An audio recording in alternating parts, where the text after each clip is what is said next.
Hi everybody, welcome to the fifth video on factorising at National 5, and this is part 2 of factorising trinomials. In the previous video we had two positives here and here, and in this one we've got a negative and a plus, and later on we're going to be looking at what happens if we've got two negatives here.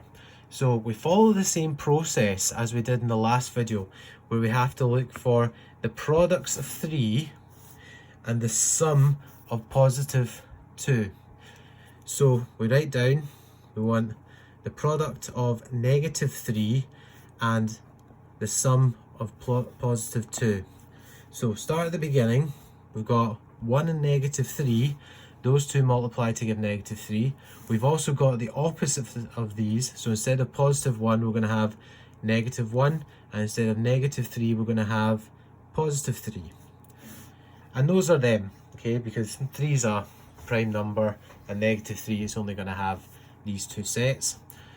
So now we add. So 1 add negative 3 doesn't give positive 2.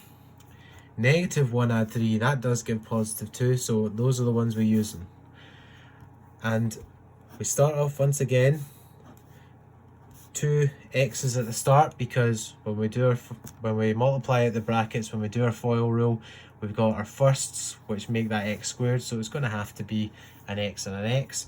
We've got a negative 1 and we've got a positive 3, and that's it. Essentially this is all just check. So what happens if we have a double negative? Well, let's take a look. Let's just say we have, for example, x squared minus 2x minus 8. We first of all want the product of negative 8, and we want the sum of negative 2. So first find your products. So with negative 8, start at the beginning, 1 and negative 8.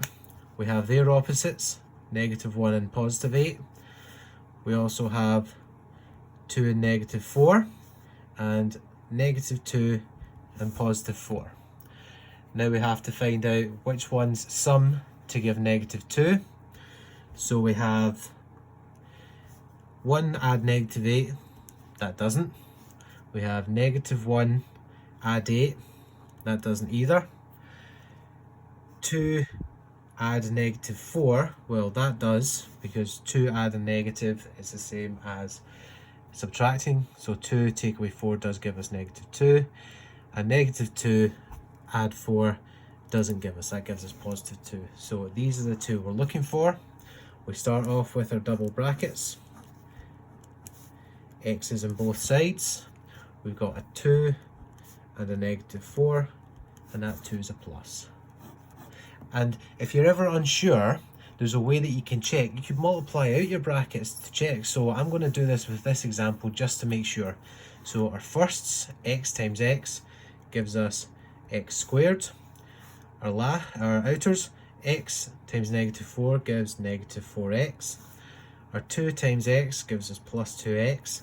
And our plus 2 times negative 4 gives us negative 8.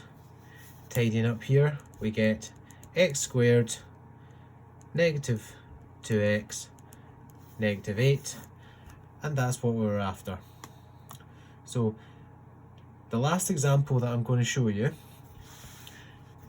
is x squared minus 8x plus 15.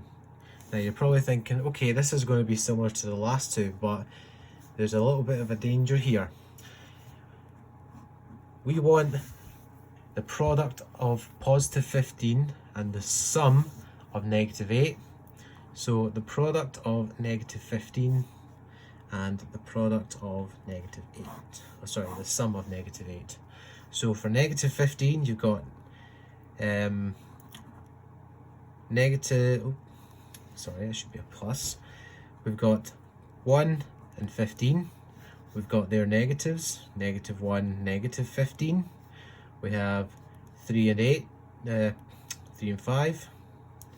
We have negative 3 and negative 5, and that's it. and then we need to check to see which ones add up to give negative 8. So 1 add 15 doesn't give negative 8. Negative 1 add negative 15 doesn't give negative 8. 3 add 5, that gives us positive 8, so we don't want that. And negative 3 add negative 5, that does give us negative 8, so these are the ones we want. So double brackets, x is at the start, we're using negative 3 and negative 5, doesn't matter which way they go in this case, and that's our final answer. So the things that we need to be wary of are making sure we include the opposites. So in this example up here I had 1 and negative 3, and I also had to include their opposites, negative 1 and positive 3. We have to be wary when we're finding the sum of our middle value in our trinomial. So in that case we have to add along, and we also have to be very careful when we have add negatives or the likes. And if you're ever unsure, you can always check by multiplying out your brackets to make sure you came back to the same question that you started with.